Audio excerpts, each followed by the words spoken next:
Let's look back on this weekend, mate. Only 4 games in the Premier League. Obviously, the FA Cup took the spotlight. We're going to concentrate on the league. We didn't see many. I saw a bit of Chelsea. We'll talk a little bit about Chelsea. We'll talk a little bit about Chelsea. We'll have a maybe overview of the other teams and a little thought on the title race so far. But let's kick off with the game today. West Ham United versus Aston Villa. Aston Villa had seen Spurs lose yesterday, had a chance to create a 5-point gap if they beat West Ham. I thought this was a classic game of two halves. Thought West Ham were the better in the first half, Villa were better in the second. And I kind of felt a point felt about right to me for each team. I think that's right when you look at the way the game went. If I'm a West Ham United fan, I'm scratching my head, Rob. Because I saw a few West Ham fans on social media scratching their head in the same manner, I think. I looked at West Ham first half and I'm like, this is the West Ham that is really fun to watch. Yeah. There's power, there's skillfulness, there's creativity with Paquetá on the side, Bowen in the side, Kudos in the side. Yeah. I think Mikel Antonio brought freshness to West Ham United, got his goal. I look at the midfield. I look at Vladimir Soufal, who's like a little bit underestimated or underappreciated. I think he's a good defender. Gets a lovely ball in for the first goal, and I'm like, that's good. That's West Ham. That's proactive West Ham. That's front foot West Ham United. Yeah. Right? I go off and make a cup of tea, and I missed the first few minutes of the second half. A couple of changes. Well, there was changes which I made a note of. Yeah. But I'm like, oh wow, this is different. Oh right, I sit back down again. Oh, okay. So Villa all of a sudden from being hurried and first off, Aston Villa's team has weakened, right? Yeah. They've got a pretty big injury list. Yeah, and John McGinn being out games. as well. Their team looked very different. You know, a couple of starts. Jacob Brand, for player, and Morgan Rogers started John on the left. John Duran started at the top. First Premier League start. So I'm like, West Ham, that's it. Go after him. Went after him. And Villa struggled to put 3 or 4 passes together. Yeah, couldn't get out. And I just expected West Ham to control the game, maybe go and try and for a second. But the second half, Rob, I looked at it, I'm like, oh, okay. Villa made a couple of changes. This is different now. Why did it change so much? So, I mean, I was going to ask you, so are you suggesting or implying that maybe David Moyes says, okay, we've got a goal, let's get to our kind of mid-block, let's say not low, but mid-block. Yeah. Let them come out as we'll try and win the ball and hit on counter-attack. And so if that is the case, and there was, I was following a few West Ham fans who were saying the same, we're 1-0 up and we can't go on, we're not dominating the game in the way that we should have. That's right there, Rob, is the conundrum that is David Moyes, I think, in West Ham. Rebecca asked me today after the end season, will David Moyes be manager come next August? I said, yeah, I think he will. Yeah. I think the quarterfinals of the European Cup, top 7, blah, blah, blah. I said, there's no drop off in Europe like they've gone out early stages. There's no like sitting 15th in the league and struggling. This guy is doing enough, and it'd be crazy actually to think about sacking him from my point of view. Particularly the way you see him in the first half. Yeah, but I do get the sense that still, when days like today that they don't go on and dominate, they don't continue to do what they do, I think there's almost, Rob, and I wrote this on my line, I said, there's a caution about West Ham that I'm not sure why. I think maybe older West Ham wouldn't have been able to get players on the ball to go and press it, but they've got a different group now. Look at the balance of the group. I looked at their front four today, Rob. The front four's pretty good. Souček can break forward. Alvarez is a good player. Good player. You've got 2 fullbacks who Soufal's under 8. Emerson's a good footballer. He ain't bad, by the way. It's not bad. But is that David Moyes' personality? Is that West Ham as a team, the way they feel they can get results? I don't know. I mean, they're at home, they're playing great, and it was like, I just love to know what was said at half-time, whether there was a bit more of a pessimistic note from the manager. Let's play a little bit more. Because we're assuming so, just on that, sorry to cut in, but it might not be that he says that. I know. He might. But why would those players drop in like that then? It's like a fear, a fear of... Let me give you what I think might be... Let's just say, I thought Villa was sloppy. I thought the passing, I thought the press was great from West Ham. West Ham were great. Everything was good. I think second half, they came out. The first 5 or 10 minutes, West Ham played through the passing a little bit. So Villa played through West Ham's press. He didn't go quite as aggressive. They got the ball out and they worked it a couple of times. Got Diaby on it quite early. What, the start of the second half? Start of the second half. Well, I was getting a cup of tea. Yeah, so I just wonder then if West Ham go, okay, now we know what to do. we're going to drop in. Maybe there isn't that belief in staying with what they're doing to get the second goal that gives them comfort. It's a bit more like, let's go back to our default mode. And listen, and that can work, right? Absolutely, they can grind out a 1-0, or they can hit you on counter-attack for 2-0. But in games like this, they didn't. And from nowhere, really, from Aston Villa. I mean, they made some changes, and Zaniolo come on and scored the goal, and he's okay, and Diaby came on. Yeah, it was a funny team selection, I thought, with the options that Unai Emery had. Yeah. But anyway, I just, as soon as I sat down, I'm like, oh, this is it. And it is, isn't it, West Ham? Once they get into that mindset and that rhythm of behind the ball and being cautious and safe, then not much really changes. And if they don't punish on a counter-attack, then they're trying to grind it out for 1-0, and it didn't work out. But there was a couple of kind of quite controversial incidents in the game that West Ham might feel. First of all, there was the goal that went in through Michael Antonio having got one.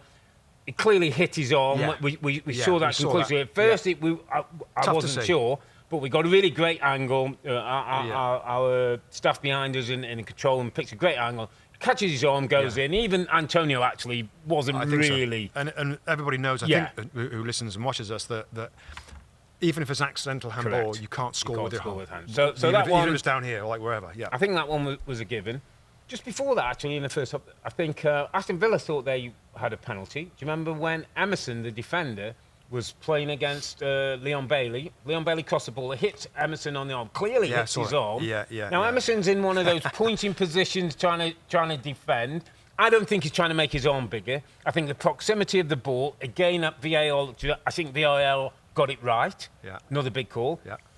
Little incident, don't know if you saw it. Zaniolo got booked a yellow card, and then he kicked the ball away straight after. I know. West Ham players running up to the referee. So that's a second yellow. It's a second yellow. It is a second yellow.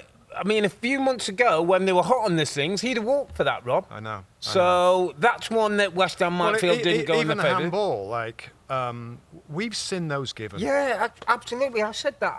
I'm glad it wasn't, because I think it's the right decision. For me, he's down in a position. Yeah, he's in a defending natural position, but it does hit his hand. Yeah. But let's go to the big one. All right. The ball comes in from a corner kick. No, free kick. Free kick, sorry. James Ward-Prowse. Great delivery. Brilliant, yeah. And then it was just scruffy City. Scruffy flipping. Bodies going bundled in there. Yeah. You got the post, you got the angles, we're trying to figure it out. Who it went in, was it a handball? Well, the goal was given first, let's say. On the field was a goal. On the field was a goal. VAR's definitely got to get involved, got to have a look at it. Okay, for a clear and obvious error. Yeah, by the way, it was like, 3-4 minutes? 6. 6-minute delay. Yeah. So it took some time. Yeah. I was wondering, Rob, and I still kind of wonder, did we ever get a conclusive look of all the facts on that incident? Because a bit like, do you remember there was a goal, Arsenal, Newcastle, and there's been a couple, haven't there, where we said it's not inconclusive. Like to change a decision on the field. Correct. Now, where I'm going to start is, I think the first incident comes with Thomas Souček's arm hitting the ball. Yeah. Now, how much of that? How much are you sure that it did hit his arm? Yeah, there was a good view. We got some good views of the ball did hit his arm, and there's a movement. There's a bit of like a shouldery movement towards the ball. We saw that. What we didn't see, well, we see that, yeah, which is it. But what we didn't see is after, and people were saying whether it caught Bowen after that. Could it hit Bowen's leg? Or somewhere part of his body. Well, this goes but back it doesn't really matter, does it? It doesn't really matter if the handball is the handball was the... Yeah. But what was interesting was the referee went to look at the monitor.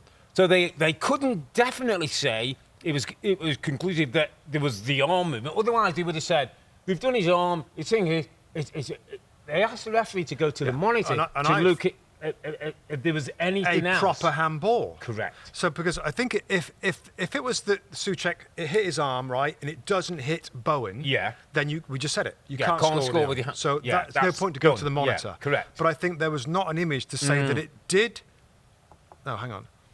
So if it would have hit him and it was accidental, it's a goal. Yeah. Right? If it was an accidental handball and then it hits Bowen on the hip, then it's the goal because he has to score with his arm. Yeah, but Bowen scored with his hip. What I'm saying. But it still can be a deliberate handball. Yeah. A normal handball. But it didn't seem like it's deliberate. Otherwise, they would have said, why are they asking him to go and have another look? Well, just to see if he felt it was a deliberate handball. Oh. So I thought it was more to see if there was a touch off Bowen. No, I think they said, we don't think he's touched the ball, right? Bowen. Yeah. Yeah. So have a look if you think it's a normal handball. Yeah. Because accidental, you don't need to come over because it doesn't matter. It doesn't matter. So there's a subjective nature to that. They need to take a look, and I think it's because if he feels it's a deliberate handball, no matter if it hits him or not, it's a handball, like a handball anywhere else. Yeah. So I think. And I was sat at home watching it, and you're in the studio, of course, with Tim and the tape room. Yeah. And I thought you did a pretty good job. And the only thing I would say is, there might be fans out here now, West Ham fans, that would say, that was tough to see. Yeah. We're trying to look around a goal post. Yeah. We're looking at different angles. Yeah. Then it goes into, is it a clear and obvious error to disallow the goal?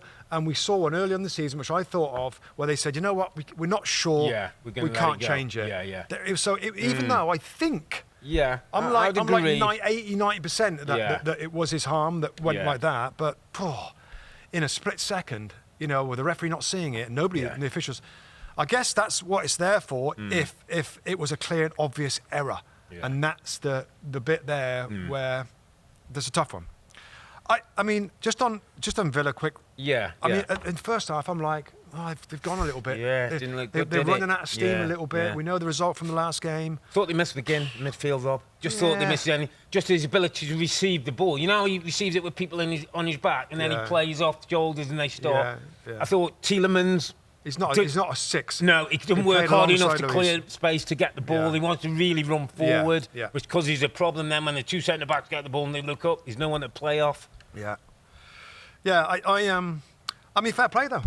Subs in the second half. Yeah. West Ham dropped Affects off. the game, mate. Emery's got to be delighted, looking from the side.